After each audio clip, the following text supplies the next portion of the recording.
Well, we finally got some movement in the Visa Bulletin. Hello and welcome to this July 2024 Visa Bulletin update. My name is Chad Graham with the law firm of Graham Adair.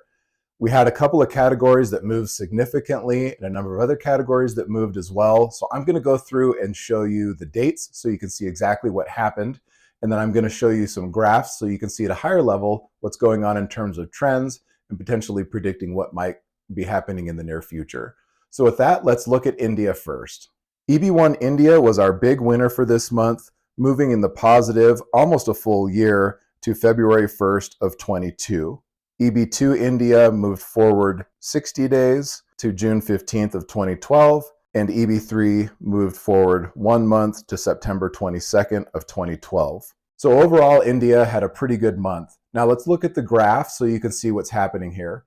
These graphs show about 2 years worth of data, and the way to read them is as the lines get higher, that means that there's more retrogression or a longer wait to get your green card. Whereas if the lines are going down, that means that the waits are decreasing and the wait is shorter. Now, the first line here is the blue line, which is EB1, and then EB2 in green and EB3 in black. EB2 and EB3 have held fairly steady with the exception of EB3 at the end of the last fiscal year had a blip up and then back down into its normal trend line. Now, if you look at EB1, what's interesting to note there is that the priority date was current for a long time, and then it started to create a trend upward just a little bit, and then at the end of the last fiscal year, which ends with the September Visa Bulletin, it climbed and climbed until the October Visa Bulletin came out, and then it came back down. But it didn't come all the way back down to its previous trend line. It has stayed higher and sort of trickled down.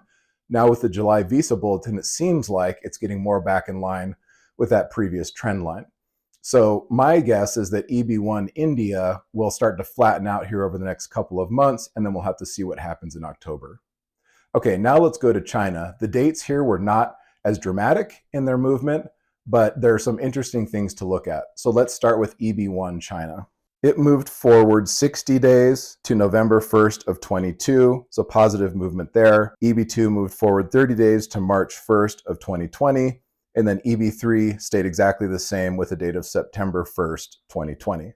So the interesting thing here for China is looking at the graph over the last couple of years, and what you'll notice is there's some significant volatility, especially earlier on in this year, and it looked like we were starting to see downward trends, meaning that there was going to be less retrogression for China. But since then, it has come back up. It looks like EB1 might be flattening out a little bit. EB2 and EB3 are continuing to climb. All right, now let's look at the last category, which we call world. Basically, if you were born in any country other than China and India, this applies to you, and that is because within the employment-based realm, all countries have the same Visa Bulletin dates except for India and China. So let's go through this looking at EB1 first. EB1 stayed the same because it is current, meaning that there was no wait for an immigrant visa number in that category. For EB2, we saw forward movement of 60 days to March 15th of 23. Now EB3 is the big one. This is the one that moved the wrong direction almost a full year to December 1st of 21. Now the interesting part with the world category is if you look at the graph, you'll see that this similar phenomenon happened around the same time last year, where we saw a significant increase in EB3 toward the end of the fiscal year. And then in October, the beginning of this new fiscal year, it dropped down and started a fairly predictable trend line. So what will be interesting to see is whether over the next couple of months, if the peak continues to rise, meaning there's more retrogression, and then in October, will it drop down back into that trend line, or will it set a new level? So we'll have to watch and see what happens there. Now, the last chart I want to show you is total retrogression. So what we do here is we take all days for all categories, add them together to get one trend line so you can see what's going on in overall demand for immigrant visa numbers. So here you can see early on, the trend was fairly steep.